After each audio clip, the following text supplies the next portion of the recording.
दोस्तों 2025 के हज में चंद दिन बाकी हैं। पूरी दुनिया से हजाजे इकराम इस वक्त मक्का मुकरमा पहुंच रहे हैं। हर हाजी की ख्वाहिश है कि वो बैतुल्ला में जाकर अपने गुनाहों की माफियां मांग सके, वहां रो रो कर खुदा को मना सके।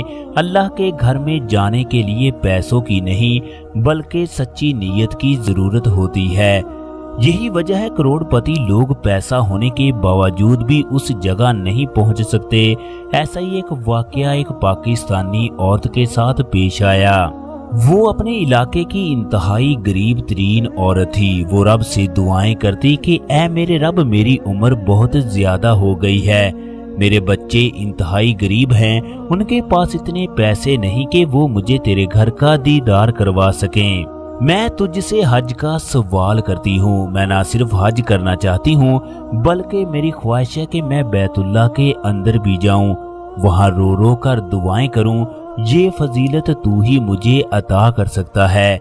माई शरीफा जब भी ये दुआ करती तो उसका छोटा बेटा जिसकी उम्र 22 साल के करीब थी, वो उसका मजाक उड़ाता और कहता, अम्मा जी ये किस तरह की दुआएं मांग रही हो? हज की तो हमें समझ आती है, मुझे अल्लाह के घर में यकीन है आपकी ये दुआ को जरूर कबूल होगी, क्योंकि आप तहज्जुद गुजार हैं। जब से हमने होश संभाला उस वक्त से लेकर आज तक हमने आपको वक्त पर 5 वक्त की नमाज अदा करते देखा, हमेशा दरूदे पाक पढ़ते हुए देखा, मगर बैतुल्ला के अंदर जाने की बात समझ नहीं आती। मुझे नहीं लगता कि आपकी ये दुआ कबूल होगी, क्योंकि वहां पर पाकिस्तान के बड़े बड़े लोग ना जा सके, जिनके पास इस कदर पैसा है कि गिनती करते करते पूरा दिन खत्म हो जाए।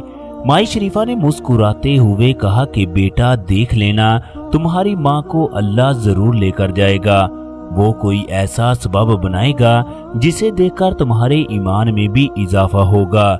ये 2024 का साल था। हज से 4 महीने पहले की बात है कि कुछ लोग माई शरीफा का पूछते पूछते उसके घर आए। चनाचे माई शरीफा की उनसे मुलाकात हुई। मुलाकात के दौरान एक आदमी ने बताया उनका ताल्लुक साथ वाले गांव से है। वो 5 मुरब्बे जमीन का मालिक है। उसके वालिद ने इस साल हज पर जाने का प्रोग्राम बनाया। पासपोर्ट और तमाम कागजात तैयार थे, अभी फीस ही जमा करवानी थी, मगर इसी दौरान उन्हें दिल का अटैक हुआ। वो इस दुनिया से रुखसत हो गए।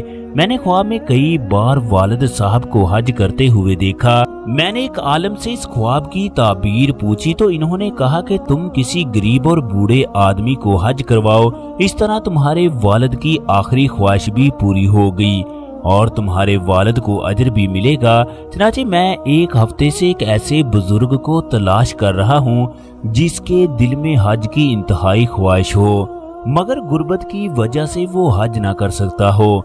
मैंने कई लोगों से पूछा, हर किसी ने आपके बारे में बताया। चनाचे हम लोग आपके घर पहुँच गए। फिर वो आदमी हाथ जोड़ते हुए कहने लगा, माँ जी खुदा के लिए मुझे इनकार ना करना, मैं भी आपके बेटों की तरह हूँ। आप मेरे वालिद की जगह पर हज पर चली जाओ। माँ जी का 24 साल का बेटा ये वाकया अपनी आंखों से देख रहा था कि किस तरह माँ जी के हज का बंदोबस्त हुआ। चनाची उस आदमी ने कुछ ही दिनों में माँ जी का पासपोर्ट बनवाया, तमाम कागजात मुकम्मल कर लिए, फिर फीस जमा करवाई। यूं माँ जी हज करने के लिए बैतुल्ला पहुँच गई। वहां पहुंचकर माई शरीफा ने खूब दुआएं की। एक दिन माई शरीफा बैतुल्ला का तवाफ कर रही थी। उस दिन बैतुल्ला के चारों तरफ इंतहाई सिक्योरिटी थी। किसी मुल्क के वुज़रा हज के लिए आए थे। चनाचे दरवाजे पर सीढ़ी लगाई गई। माई शरीफा भी आहिस्ता आहिस्ता वहां पर पहुंच गई। जब वुज़रा बैतुल्ला के अंदर दाखिल हो रहे थे, माई शरीफा की आंखों से आंसू जारी हो गए कि सब लोग बैतुल्ला के अंदर जा रहे हैं, वो गरीब क्यों नहीं जा सकती।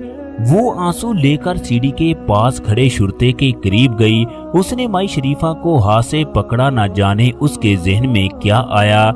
उसने माई शरीफा को बैतुल्ला के अंदर छोड़ दिया। ये ऐसा रूह परवर मंजर था जिसने माई शरीफा पर हर चीज को रोशन कर दिया। माई शरीफा बैतुल्ला के अंदर सजदे में गिर पड़ी। उसकी आंखों से ज़ारो कतार आंसू जारी थे। जुबान पर कलमे का विर्द जारी था। यूं माई शरीफा की दूसरी ख्वाहिश भी पूरी हो गई। हज अदा करने के बाद जब माई शरीफा वापस घर पहुंची तो बेटे ने माँ से सवाल किया, माँ जी क्या आपकी दूसरी ख्वाहिश भी पूरी हो गई? माँ जी ने अपने बेटे को बताया, जी बेटे, अल्लाह ने मेरी दूसरी ख्वाहिश को भी पूरा कर दिया। अगर वो कीड़ों को पत्थर के अंदर रिज्क दे सकता है, सहरा के अंदर कीड़ों मकोड़ों को जिंदा रख सकता है, तो फिर मेरी ख्वाहिश को पूरा करना उसके लिए कौन सा मुश्किल काम है? अल्लाह के आगे कोई भी चीज नामुमकिन नहीं है। वो कुन कहे तो हर चीज मुमकिन हो जाती है। दोस्तों, आज की हमारी वीडियो कैसी लगी? अगर आज की हमारी वीडियो पसंद आए तो वीडियो को लाइक और शेयर कीजिएगा। इसके साथ साथ हमारे चैनल को सब्सक्राइब करना मत भूलिएगा। शुक्रिया।